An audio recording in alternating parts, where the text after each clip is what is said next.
Hello there, welcome to today's YouTube channel, and in this short video I'll show you how to download and install the DAZN app to your Hisense smart TV.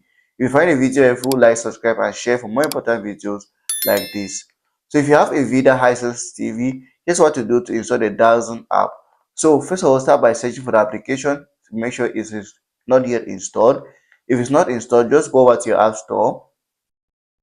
So you go over to your app store, your Vida app store like this, and wait for it to launch in a second, please. Once it's open like this, you can go over to categories of apps to try to browse through and see the application. But the simplest thing to do is to search for the application, which you just cover here and type in DAZN. So DAZN, I don't know how to pronounce it correctly. So here's the application, DAZN. DAZN. And here's the application. Just click on it once. It's going to load the information or the app info, and then you can just go ahead and quickly install the application straight away to your Hisense smart TV. Just click install, and the application is going to be installed.